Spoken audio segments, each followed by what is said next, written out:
Hola otra vez a todos aquellos que nos están viendo. Gracias por sintonizar este segundo episodio de Pastores y Predicadores. Es un programa que hacemos precisamente para que más personas puedan tener un entendimiento bíblico de lo que es la predicación, de lo que es el pastorado. Insisto, todo desde una perspectiva bíblica, pero finalmente diferente. Y hoy estamos igual con mi papá. Y vamos a hacer una segunda parte de la primera entrevista que hicimos, que ya está subida en el canal. Y en esta ocasión, pues vamos a hablar acerca del desarrollo y la salud de los predicadores. Entonces, Pau, muchas gracias otra vez por estar aquí. Bienvenido. Gracias. Gracias Mirando a a Cristo. Gracias. Y haciendo un breve resumen de lo que vimos el episodio pasado, eres predicador en tu iglesia local y hemos dicho cuáles son los requisitos, qué cosa es predicar, que básicamente es compartir las buenas nuevas del Evangelio. Vimos que un predicador debe ser creyente, debe ser fiel expositor de la palabra, que no debe haber ninguna cosa extra en el púlpito. Nos hiciste algunas recomendaciones particulares en cuanto a este ministerio y las cosas que a ti te han ayudado, como la perspectiva de que un predicador también necesita de otros predicadores, es importantísimo, no solamente para la salud de las ovejas, sino para incluso la salud mismo del predicador. Y teniendo eso en mente, de que todas estas cosas son o deben ser saludables para el predicador, necesitamos hoy hablar del desarrollo y la salud de los predicadores.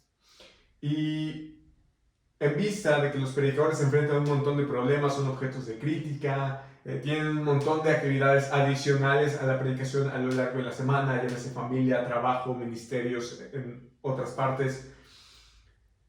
También pues hay una guerra espiritual que sabemos que se desarrolla. ¿Pueden los predicadores permanecer espiritualmente saludables a lo largo de su ministerio? Esa sería la primera pregunta. ¿Pueden los predicadores permanecer espiritualmente saludables a lo largo de todo su ministerio? Bueno, la pregunta es tan compleja como simple. Simple porque, recordemos, un predicador no deja de ser un cristiano, no es alguien ajeno, ¿no? O no está ni siquiera un escalón más, como algunos han querido ver en el cristianismo. No hay una categorización. En este caso de cristianos, no hay cristianos chiquitos ni grandes. Entonces, evidentemente, así como cualquier creyente, cualquier cristiano tiene bajones espirituales, bajoneos de fe, el predicador está expuesto, como dice Santiago, tomando el modelo de Elías, que Elías era un hombre sujeto a las mismas pasiones que cualquiera de nosotros. Sí. Y tomando esa premisa,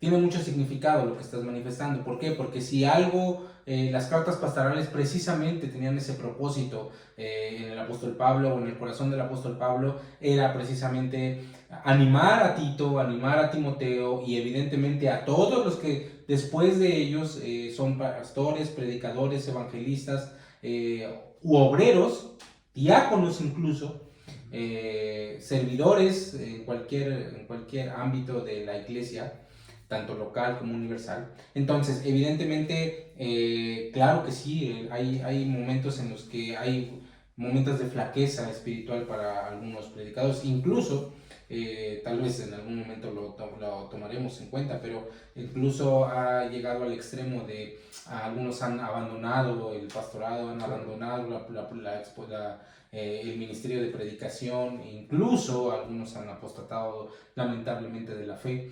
Y eso nos da una idea de que al final de cuentas todos estamos expuestos, insisto, a este tipo de situaciones. Entonces sí, efectivamente es algo complejo, pero que es necesario, como todo creyente,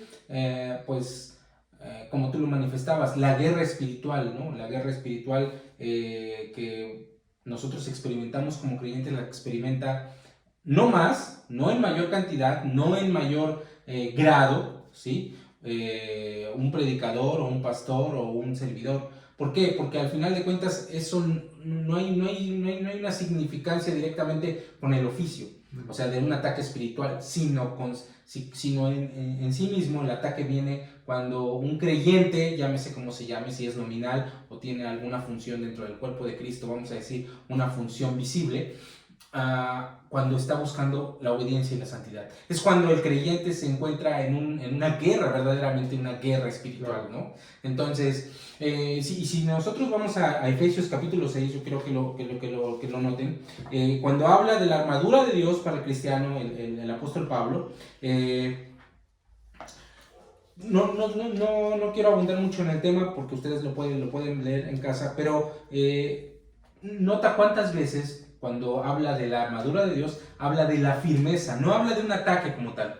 El apóstol Pablo siempre habla de firmeza. Voy a leerlo, voy a partir del verso 10 y fíjese. Por lo demás, fortalezcanse en el Señor y en el poder de su fuerza. Revístanse con toda la armadura de Dios para que puedan estar firmes contra las insidias del diablo, dice esta versión. Porque nuestra lucha no está contra sangre ni carne, sino contra principados, contra potestades, contra los poderes de este mundo de las tinieblas, contra las fuerzas espirituales de maldad en las regiones celestes. Por lo tanto, tomen toda la armadura de Dios para que puedan resistir. La Reina Valera dice, para que puedan estar, otra vez, firmes, ¿sí?, en el día malo. Habiendo hecho todo esto, estar firmes. Notemos cómo el apóstol Pablo en unos pocos versículos nos habla que la guerra espiritual habla no tanto de un ataque, sino de una firmeza. Y es ahí cuando nosotros tenemos que decir, bueno, ¿cómo lo hacemos? ¿No? Y empezó el verso 10 diciendo, Pablo, por lo demás, fortalezcanse en el Señor y en el poder de su fuerza. Y es ahí donde el creyente, el predicador, el pastor, a veces sufre estrés, enfermedades, y caídas, porque muchas veces nosotros soportamos, igual que el creyente, soportamos en nuestra espalda pesos que nosotros no podemos soportar. Por eso dijo el Señor Jesús, vengan a mí todos los que estén trabajados y cansados y yo los haré descansar. Y eso aplica, insisto, para todos, incluso para pastores y predicadores. Claro, bien.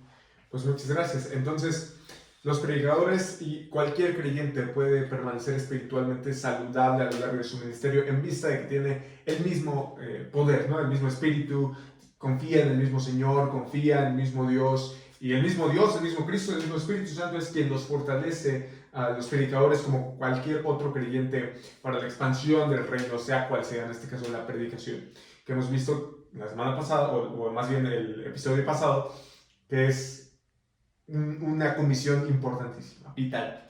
Y en vista de eso, debido a que sí se puede, ¿cómo puede cuidar un predicador su vida espiritual? Bueno, al igual que todo creyente, el predicador está llamado a llevar una vida de santidad, de obediencia, de fe, evidentemente. ¿Por qué? Porque a veces nosotros creemos que el predicador, o el pastor, o el evangelista, o el superungido, como ustedes lo quieran ver, como lo tomen en su iglesia, el apóstol, etcétera, etcétera. Bueno, estoy siendo un poco sarcástico con estos últimos dos términos, pero la realidad es que, pues, cualquiera está obligado, vamos a decir, como creyente, a obedecer la palabra del Señor, a buscar la santificación y sobre todo a orar, a depender del Señor, cualquiera. Y entonces, tomando esa premisa, tomemos en cuenta que otra vez lo que dice Pablo en Efesios 6:10, necesitamos fortalecernos en el Señor. ¿Y cómo lo hacemos? Mediante la comunión con el Señor, es decir, la oración, ¿no?, y la lectura de la palabra del Señor. Nosotros no podemos hacer nada por nosotros mismos, ¿no? El Señor Jesús es nuestro máximo ejemplo y Él decía, yo no hago nada por mí mismo, sino la voluntad del Padre. Y la voluntad del Padre, dice 1 Tesalonicenses, que es nuestra santificación, ¿no? Entonces, creo que nosotros debemos de depender, si fuimos rescatados por Cristo, seguimos avanzando con Cristo en la vida cristiana hasta que nosotros estemos en la gloria junto con Él. Pero, mientras tanto, el Señor nos ha dicho, no están solos, ¿no? En el mundo van a tener aflicción, dice Juan 16:33, ¿no? En el mundo ustedes van a tener aflicción, pero confíen, yo he vencido al mundo. No se turbe vuestro corazón, ni tenga miedo. Y Él siempre nos dice, el Señor Jesús, tengan mis recursos, tengan mi paz, tengan esto. mi Espíritu Santo no los dejaré huérfanos. Es decir, nosotros tenemos los recursos celestiales a nuestra disposición, pero a veces nosotros pues no podemos. El Señor nos dice, aquí está el agua, pero tienes que tomarla. Claro. Bien, entonces, básicamente un predicador se fortalece o cuida de su vida espiritual de la misma manera que cualquier otro creyente. Es decir, a través de una comunión con Dios. La vida cristiana, no, hemos platicado en algunos momentos, en algunos espacios, que la vida cristiana no se llama instante cristiano, sino eso, vida cristiana, no es instante eterno, sino vida eterna, en el sentido de que requiere algo continuo. Y como tú bien acabas de expresar, una experiencia continua de dependencia de Cristo, y eso se ve reflejado a través de Dios hacia nosotros por medio de su palabra y de nosotros hacia Dios por medio de la oración. Ahora quisiera entrar a aspectos un poco más específicos de la vida del predicador, que como ya nos has platicado, le van a servir a todo creyente. Claro. Así que si usted no es ni predicador ni pastor, no se preocupe. Todas estas cosas aplican, como ya hemos visto, para los creyentes, vamos a decir, de banquillo, ¿no? Los laicos. La primera pregunta de este apartado un poco más específico es ¿cómo pueden los predicadores fortalecer su matrimonio en vista de que, bueno, algunos están de tiempo completo y entonces tienen que viajar o tienen que ver tal congregación, tienen que tener tal consejería, en el caso de un pastor, en el caso de un predicador que lo invitan, que tiene que estudiar, etc.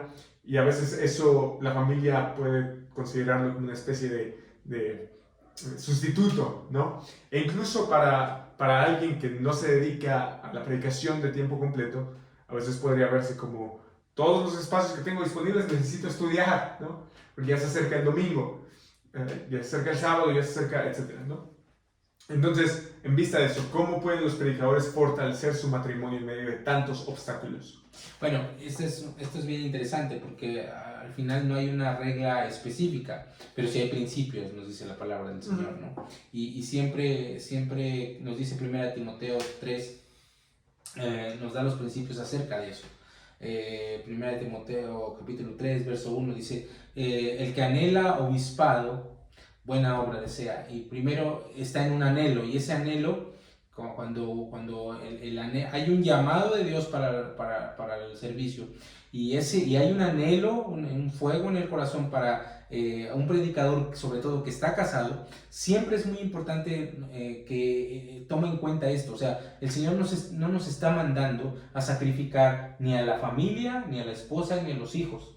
Ojo, esto es bien importante porque hay una línea muy delgada entre que nosotros creemos que somos fieles a Dios y eso implicaría ser infieles a la familia, infieles a los hijos. Creo que ahí nosotros necesitamos administrar más nuestros recursos de tiempo, nuestros recursos de espacio. ¿Por qué? Porque si nosotros nos está llamando el Señor, hay una frase muy popular que dice, Dios al que llama, capacita.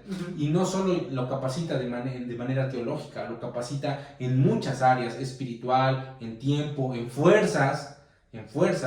Sobre todo, ¿por qué? Porque tenemos ejemplos demasiado punzantes en la Biblia, el caso del propio Samuel, el caso del propio Elí, que lamentablemente se volcaron, incluso de algunos piadosos compositores de himnos, se volcaron tanto en ese ministerio, su pasión fue tanta que terminaron en segundo lugar los hijos y la esposa, y eso es un peligro. ¿Por qué? Porque nosotros no necesitamos crucificar, vamos a decir, a nuestra familia para nosotros servir. Al contrario, el Señor nos está llamando a servir primeramente a nuestra esposa, a nuestros hijos y sobre todo servir en su iglesia. Y entonces ahí sí es un tema que antes, o sea, eso debe ser antes, previo, platicarlo con la familia, platicarlo con la esposa, platicarlos con los hijos, porque definitivamente el impacto del ministerio de un predicador o de un pastor siempre va a recaer en casa, siempre va a recaer en casa, y por eso muchas veces vienen algunos reproches, vienen algunos malos testimonios, amargura en la familia. Entonces el cuidado, o sea, no dijo el Señor Jesús, hagan esto sin dejar de hacer lo otro. Y entonces eso significa que el Señor nos va a dar los recursos de tiempo, de espacio, de sabiduría, y de su amor inagotable para nosotros poder atender ambas cosas, ¿no? Ambas cosas de manera diligente. Y eso implica sí sacrificios, pero un sacrificio personal, ¿no? Porque a veces nosotros decimos, es que el ministerio requiere sacrificio, sí, pero es un sacrificio personal, es un sacrificio personal, porque a veces nosotros sacrificamos el combo de la familia, ¿sí? En pro del ministerio, decimos, es que tenemos que hacer todo para el Señor, pero nosotros estamos al revés, porque el Señor no nos está pidiendo algo, ¿sí?, que Él no haya podido hacer, ¿no? Entonces, efectivamente, por eso Pablo, cuando en su primera carta, en el capítulo 7, pues dice, quisiera que todos fueran como yo, ¿no? O sea, ¿por qué? Porque tienes más tiempo, pero el que está casado, pues que atienda a su familia. O sea, la Biblia es clara. 1 Corintios capítulo 7 nos habla de todo eso, de la gente que está soltera, de la que está casada, cómo en el ministerio, cómo impacta el ministerio, ¿no? Claro. Y entonces es necesario que la sabiduría del Señor pueda estar en el equilibrio de el tiempo a la esposa, el tiempo a los hijos, y si uno se tiene que sacrificar, pues para eso están las madrugadas, levantarse más temprano, ¿no? Sí. Administrar nuestro tiempo, o sea, si tienes un calendario de predicación, bueno, velo haciendo con tiempo, ve haciendo lecturas, ¿no? Apaga un poco la tele, apaga las series turcas, ¿no? No sé, ¿no? Sí. Eso crea dentro del ámbito personal, ¿no? Sí, bien. Pues yo recuerdo varias cosas ahora que estabas mencionando, ¿no? La primera de ellas fue cuando se te invitó a predicar de manera local y tú hablaste con nosotros en el auto y dijiste, oigan, pasó esto y yo quisiera saber qué opinan, ¿no? 1 Timoteo 3 dice que tiene que ser irreprensible, entonces yo no quiero ser candil en la calle y oscuridad en la casa. Entonces yo creo que eso marcó mucho el cómo redactar esta pregunta. Porque sí, ciertamente hay que fortalecer de alguna manera a la familia, ¿no? El matrimonio, etc. Pero, por otro lado, ¿qué hay de los predicadores que son solteros? ¿No? Hay muchos predicadores que se dedican de tiempo completo y a lo mejor están llamados al celibato, entonces esta pregunta quizás no aplica tanto. Pero, ¿qué pasa con los predicadores que están solteros, pero están buscando una pareja, un matrimonio, etcétera, que saben que no están llamados al celibato y tienen en determinado momento que casarse, ellos así lo consideran? ¿Nos podrías dar alguna recomendación? ¿Nos podrías dar algún libro? El episodio pasado nos diste muchos y los dejamos, recuerden, todos los enlaces están abajo, entonces estaría bueno que pudieras compartirnos algún recurso para los solteros. Hay un libro que se llama Cuando pecadores dicen acepto. En este momento no recuerdo el autor, no lo quiero dar incorrectamente, pero no hay dos que se llamen igual. Entonces, Cuando pecadores dicen acepto. Es un libro que recomiendo mucho para cualquier creyente porque nos habla precisamente de este tipo de situaciones, de contemplar este tipo de cuestiones para un creyente en general, pero para un predicador es muy importante porque obviamente un predicador soltero tiene una lucha mucho más importante con la santidad, ¿no? O con la consagración a Dios. Sobre todo porque él está vamos a decir, Pablo decía, ¿no? Acerca de las mujeres solteras, ¿no? Que pues tienen que, en respecto a las casadas, ¿no? Las casadas tienen que atender a su esposo, ¿no? Y las solteras, bueno, pues a veces se distraen en cuestiones de chismes y otro tipo de cosas. Y entonces, igual con los maridos, ¿no? El marido tiene que tener cuidado de su esposa, ¿no? Y de la obra del Señor. Y el soltero, bueno, pues solo de la obra del Señor. Por eso decía Pablo, regresamos a 1 Corintios 7. Entonces, ¿cuál es la recomendación? Bueno, la verdad es que para un predicador soltero sí es importante, primero, que descanse en que el Señor tiene cuidado de esa situación. ¿Por qué? Porque a veces nosotros observamos, hemos visto a algunos hermanos en algunas otras iglesias, pues que pasan 25 años, pasan los 29 años, pasan los 30 años, pasan los 35 años y pareciera que el Señor no les trae a su Eva, ¿no? Sí. Y entonces La realidad es que cualquier predicador que descansa, o cualquier pastor joven que descansa en la soberanía del Señor, va a saber que haciendo la obra del Señor, el Señor va a traerle su ayuda idónea. ¿Por qué? Porque definitivamente el joven cristiano o el joven predicador no tiene que estarse distrayendo específicamente en buscar pareja, porque entonces ahí está haciendo las cosas a su manera, está buscando sus propios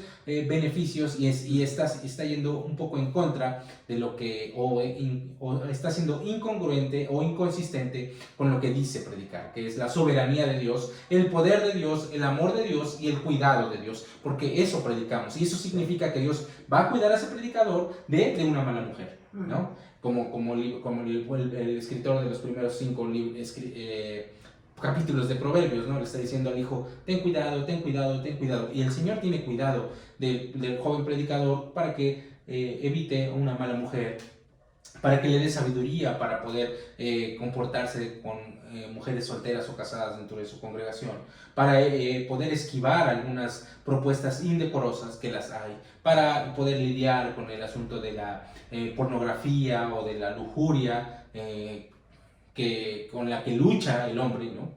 Y con la que lucha cualquier creyente. Entonces, pero sí creo que el joven predicador debe descansar en que haciendo la obra del Señor, el Señor tendrá cuidado, porque el Señor dice que Él sabe todo lo que necesitamos y no dejará ningún hueco. El Señor no deja ningún hueco o ninguna laguna en ser desatendida, mientras nosotros, otra vez, estamos haciendo su obra y sobre todo, como dice 1 Corintios capítulo 15, ¿no? Verso 58, ¿no? El trabajo en la obra del Señor nunca es en vano. Y eso aplica mucho a los jóvenes predicadores y pastores solteros. ¿Por qué? Porque eso significa que el Señor, si no es en vano, quiere decir que no significa que necesariamente tendremos recompensa, una recompensa económica o una recompensa de algún tipo material, sino son recompensas del descanso espiritual. Claro, las incluye, pero son recompensas que recaen dentro de la soberanía de Dios. Y eso significa, sí, que si no es en vano,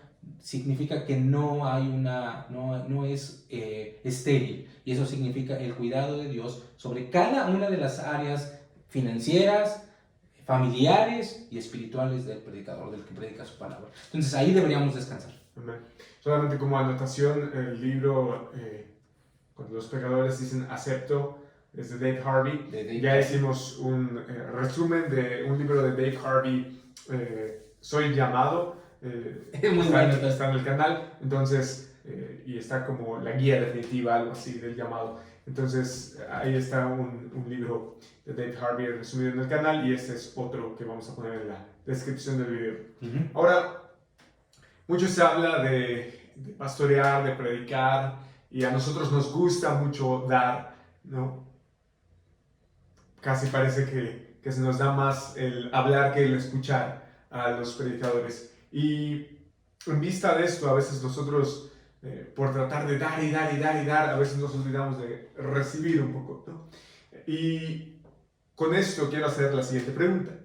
¿Necesitan los predicadores o los pastores ser pastoreados? Sí, definitivamente necesitamos, no hay persona que no necesite. Dice Proverbios que en la multitud de consejeros está la sabiduría, y esto está enlazado con nuestro episodio anterior, que decíamos que necesita de otros predicadores, escuchar a otros predicadores y escuchar el consejo. A eso se refiere el escritor de Proverbios, tener primeramente como su base bíblica, vamos a decir, de conocimiento bíblico, pero tener algunos otros autores, escuchar predicaciones, asistir a congresos, asistir a seminarios, asistir a talleres. ¿Por qué? Porque al final de cuentas, insisto, no somos un modelo terminado, estamos siendo edificados, también solo somos vasos, conductores, donde el poder de Dios es derramado, y ese vaso, como todo vaso, tiene que ser lavado, ¿no? Terminamos de usarlo y necesita ser lavado, a veces se despostilla, ¿no? A veces se ensucia, ¿no? Y tiene que ser lavado, tiene que ser cuidado también, y eso lo hace el Señor. ¿Y cómo lo hace? Insisto, a través de ser pastoreado, y eso también implica la rendición de cuentas, ¿no? La rendición de cuentas que es importante. Por eso muchas iglesias o bíblicamente es necesario pues tener un consejo de ancianos o que tener pues alguna serie de pluralidad, vamos a decir, que la propia congregación pueda levantar ancianos, ¿no? Que pueda levantar líderes, ¿no? Para que pueda ser la rendición de cuentas, vamos a decir, de manera horizontal, ¿no? Porque muchas veces decimos, es que el Señor sabe, ¿no? Como decía el apóstol Pablo en primera de Tesalonicenses capítulo 2, ¿no? El Señor sabe, pero el apóstol Pablo en ese mismo capítulo dice, pero ustedes también saben. Entonces, eso es muy importante, porque podríamos decir, es que el apóstol Pablo en primera de Corintios capítulo 4, verso 1 dijo, capítulo 4, 1 y 2, dice, bueno, ustedes dirán lo que quieran, pero a mí me conoce el Señor. No, la realidad es que estamos llamados a rendir cuentas, y sobre todo dentro de la propia iglesia local. La iglesia local tiene que, insisto, la propia iglesia local tiene que, pues de ahí tienen que surgir ancianos, de ahí tienen que surgir líderes, de ahí tiene que surgir el compañerismo maduro que pueda, para rendir cuentas, ¿no? Porque muchas veces decimos, bueno, tiene que ser pastoreado, pero mi pastor está, no sé, fue un misionero que plantó una iglesia desde Missouri, Estados Unidos, ¿no? O desde Colombia. O sea, se hace difícil, ¿no? Porque nosotros, a veces el pastor también, como todo, como toda persona que lucha con su carne, dice, bueno, es que yo no le voy a rendir cuentas a la iglesia, solo le rindo a Dios, o solo le rindo al que me pastoreó, ¿no? Ese es un error muy común, ¿no? Porque decimos, nuestro orgullo nos engaña y el pecado nos engaña pensando que no le tenemos que rendir a cuentas a nuestra iglesia local, y eso es bien importante.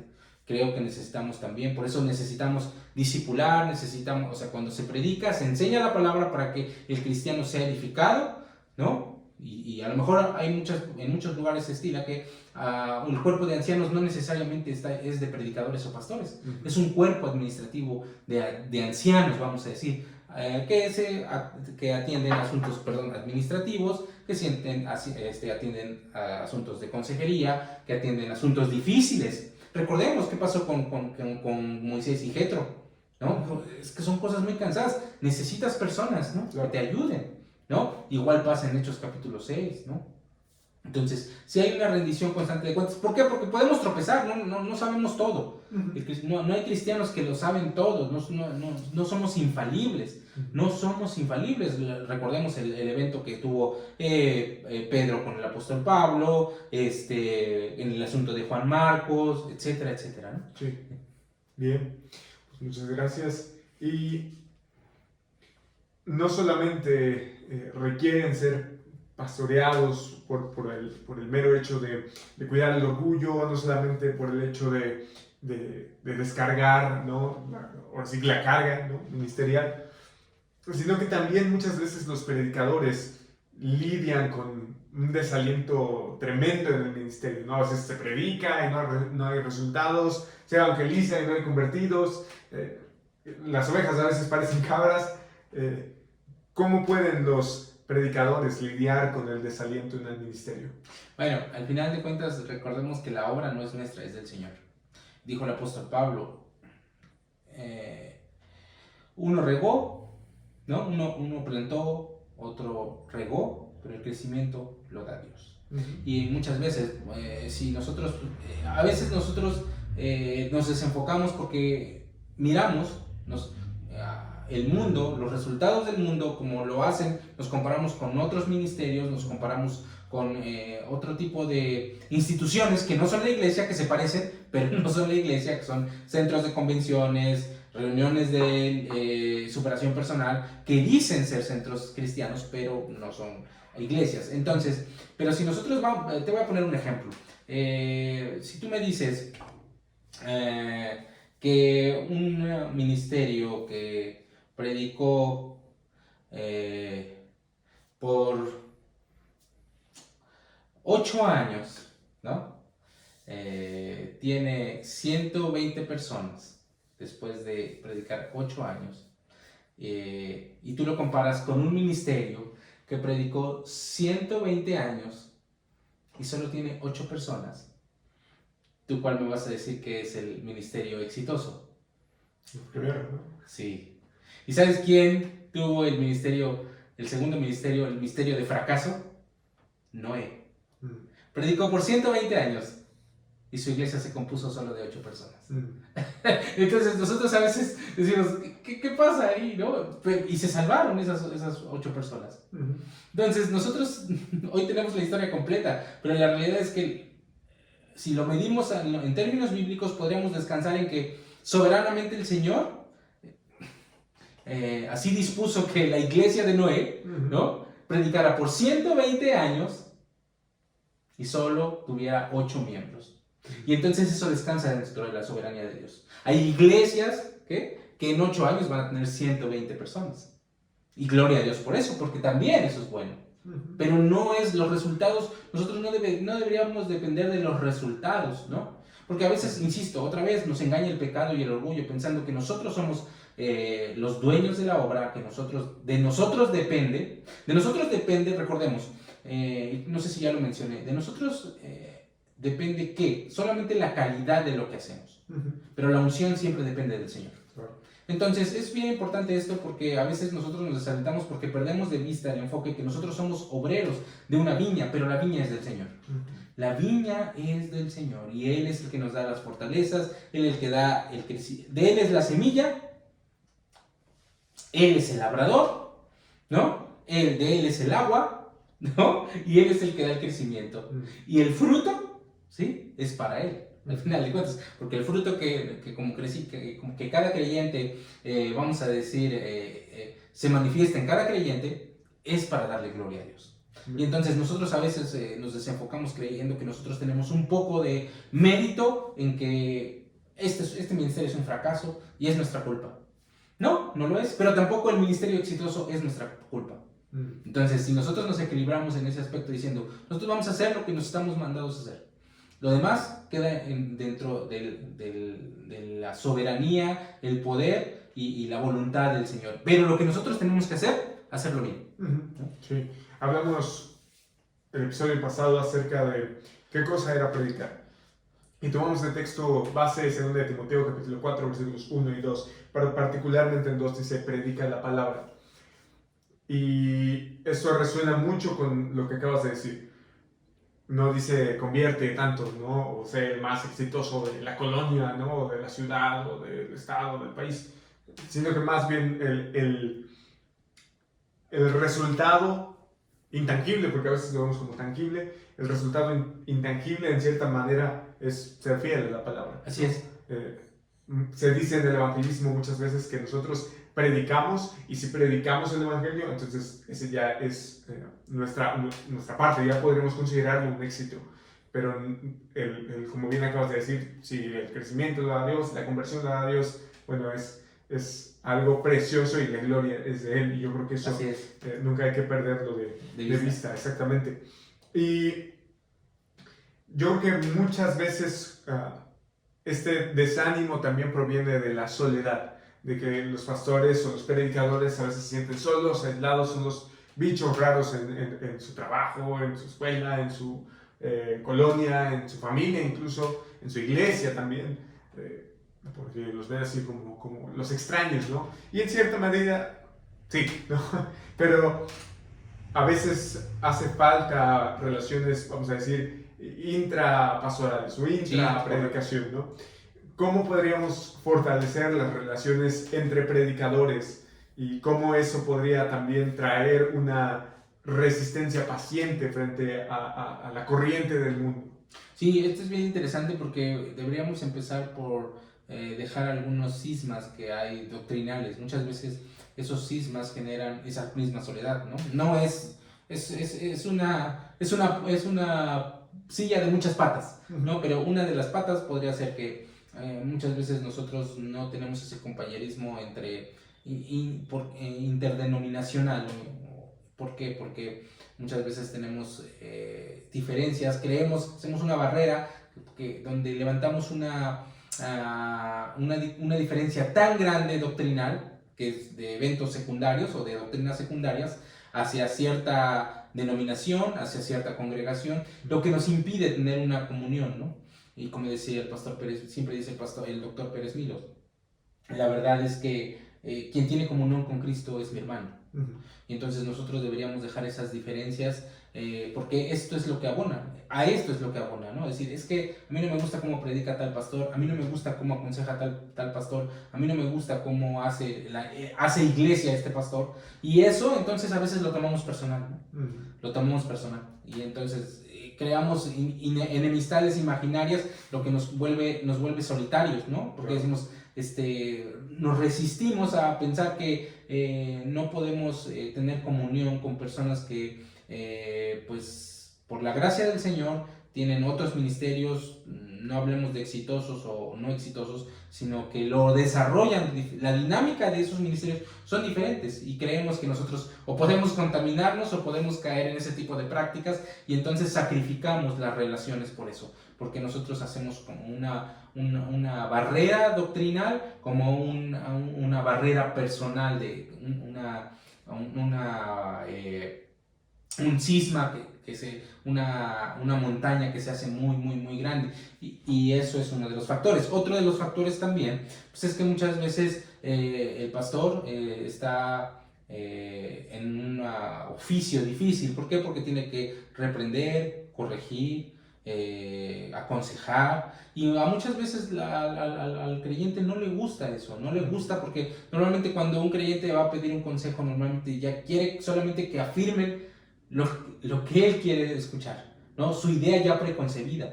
Y entonces normalmente, casi siempre el pastor fiel, el consejero fiel, siempre va a chocar o sea, siempre va a tener la preeminencia de la palabra del Señor. Y normalmente cuando alguien viene a un consejo, un cristiano viene a buscar un consejo, normalmente quiere que sobrepase la autoridad, lo que dice ya la Biblia. Es decir, no quiero que me digas la Biblia, eso ya lo sé, pero eso como que no encaja mucho con mis planes. Entonces eso hace que se le vea al pastor como una figura, si no viene de enemistad, como una cierta animadversión, como un aguafiestas, ¿no? Como un aguafiestas de la vida de todos, ¿no? ¿Por qué? Porque siempre va a tener un componente pues, contrariedad hacia los actos de muchas personas, ¿no? Pero insisto, otra vez, lo estamos viendo desde una óptica casi sacramental, ¿no? Es decir, es que él está en un nivel espiritual muy alto y nosotros muy bajo. Y creo que todos deberíamos considerar que el mayor privilegio que tiene todo creyente es ser hermanos. Somos hermanos, por eso nos decimos hermanos. Cumplimos diferentes funciones, ¿no? Dentro del cuerpo de Cristo, pero todos son importantes, todos, absolutamente todos, cumplimos diferentes funciones. Y creo que a veces nosotros nos arropamos demasiado dentro de nuestro propio oficio, que nos hacemos incluso a nosotros hostiles, ¿no? Hostiles, hay algunos pastores que se vuelven hostiles, o predicadores, o se envanecen, ¿no? Lo que dice Pablo, ¿no? Que no se envanezca, por eso no un neófito. ¿Por qué? Porque a veces el propio orgullo personal causa barreras de rechazo, o causa situaciones de rechazo hacia otros congregantes, y eso es contraproducente. ¿Por qué? Porque empieza a haber soledad. Claro. Empieza a haber soledad. Bien. Y para terminar este episodio, hemos tenido un gran tiempo. ¿Cómo, o cuál sería más bien una palabra, quizás, o una reflexión, puede ser un pasaje de la Escritura que quieras explicar, que aliente a los predicadores que están luchando con todas estas cosas que vienen a contracorriente de Cristo y su reino, y por lo tanto de nosotros como embajadores de Él? ¿Alguna palabra que quieras compartir para los que nos están viendo, que sirva como aliento para resistir en el ministerio? Mira, la verdad es que Hebreos capítulo 12, verso 1 es muy claro, pero yo quiero resumirlo en una sola frase. El Señor no nos ha llamado al éxito en el ministerio. No conocemos esa palabra, no la encontramos dentro del canon bíblico, ni dentro del lenguaje bíblico, al éxito. Dios no nos ha llamado a ser exitosos, no nos ha llamado a cumplir metas, no nos ha llamado a visiones personales, ni siquiera nos está llamando a dar un resultado que no provenga de Él. nos está llamando a ser fieles. Dios nos llama a ser fieles. Y yo quiero ir a Hebreos capítulo 12, verso 1, porque creo que esta palabra es muy importante. Me gustan algunas versiones. Dice, es la carrera del cristiano.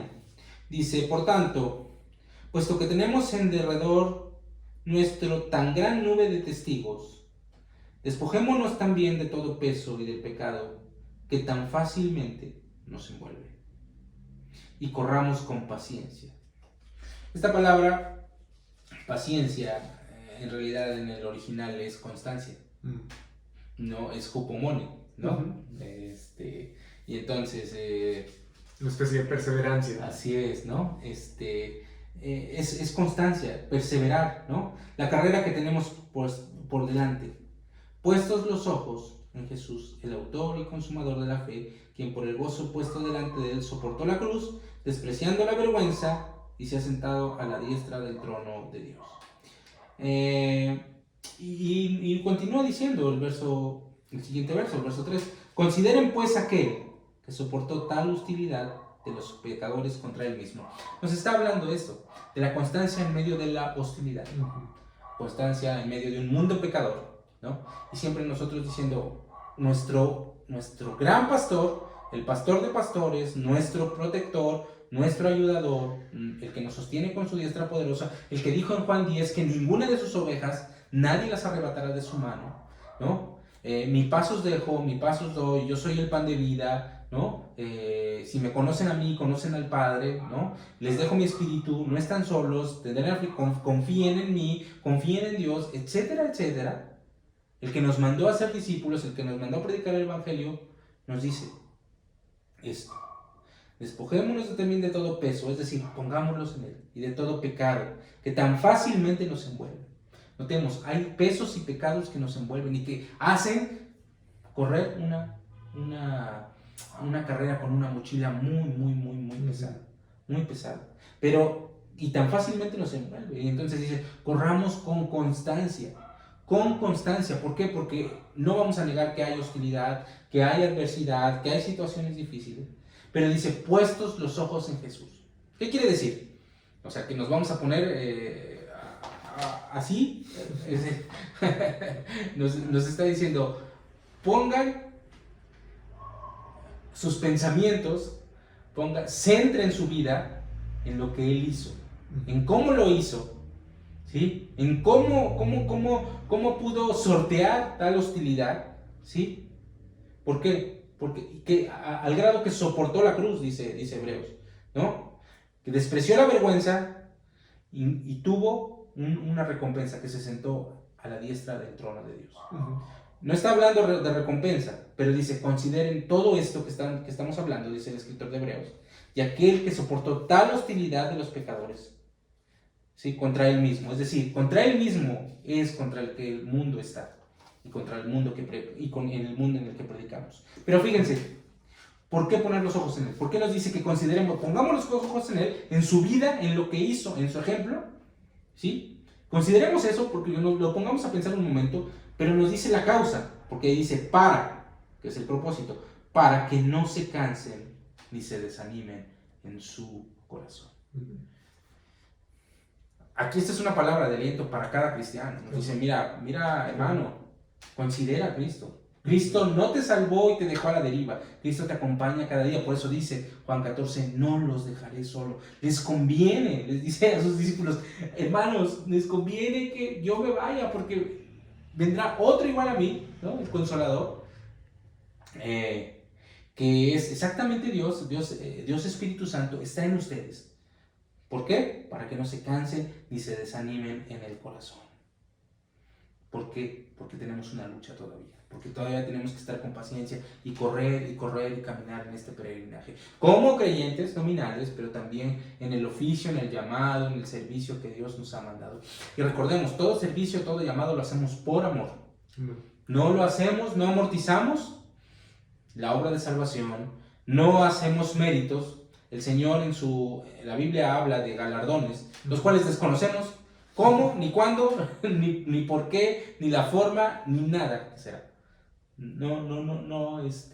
Pablo cuando se fue al cielo, dice, no sé si fue en el cuerpo, si fuera del cuerpo, dice, no me interesa, no sé cómo lo hizo, no lo puedo explicar, ¿no? Conozco a una persona, no lo sé cómo hizo, no lo sé, no lo puedo explicar. Y nosotros así deberíamos decir, no sabemos si tendremos recompensa o no lo haremos. La Biblia dice que nada es en vano, sin embargo, nosotros no debemos de desfallecer ni de cansar en nuestro corazón. Y recordemos que cuando la Biblia habla del corazón, habla exactamente de la parte central de la persona, ¿no? Y algunos pueden decir el alma, el espíritu, etcétera, etcétera, ¿no? La mente, muchas cosas. Pero estamos hablando del motor, vamos a decir, para los judíos era el motor que impulsa todas las cosas, ¿no? El corazón.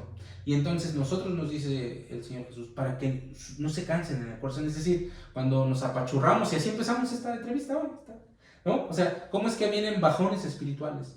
¿Por qué? Porque seguimos luchando contra la carne, contra el mundo, un mundo hostil, un mundo que va en contra de los principios de Dios, un mundo que se burla de Dios, un mundo que cada vez nos quiere distraer más de nuestros ojos de Dios, y entonces de ahí vienen nuestros bajones. Pero dice, ustedes consideren a Jesús, no pierdan de vista a Jesús, su obra, su sacrificio, su muerte, su resurrección y su gloria. Y su poder, porque dice, está sentado en el trono. Amén. Amén. Yo quisiera terminar esta entrevista con Colosenses capítulo 3, versículo 1, 4. Dice así: si ustedes pues... ¿Listo? Sí, claro, no. ¿Habéis? Continúa. No, dale, yo te A ver, espero. aquí ¿me esperas? Claro, gracias. Aquí estamos. Colosenses capítulo 3, verso 1. Así es. Aquí está ya. Si ustedes pues han resucitado con Cristo, cual yo creo que todo predicador dijimos debería decir amén, busquen las cosas de arriba. Y el punto de esto es, ¿dónde está Cristo sentado a la diestra de Dios? Pongan la mira o la mente, como tú nos decías, en las cosas de arriba, no en las de la tierra, porque ustedes han muerto y su vida está escondida con Cristo en Dios. Y esto es parte del aliento que tú nos explicabas. Cuando Cristo en nuestra vida se ha manifestado, entonces ustedes también serán manifestados con Él en gloria. Amén. Y esto es un poco lo que decía Pablo en Corintios. La gloria que ha de venir no es comparable con las aflicciones de este mundo, así que les invitamos a perseverar, les exhortamos a perseverar. Amén. No nosotros, sino lo que hemos visto a través de la Biblia. La vida cristiana se corre con los ojos puestos en Jesús, que nos acabas de explicar a través de Hebreos 12. Y como dice este canal, estamos mirando a Cristo. Amén. Muchas gracias por sintonizarnos, muchas gracias por a ti, gracias por las invitaciones. A aceptar la invitación, y ha sido de enorme bendición. Así que muchas gracias y nos estamos viendo en el siguiente episodio.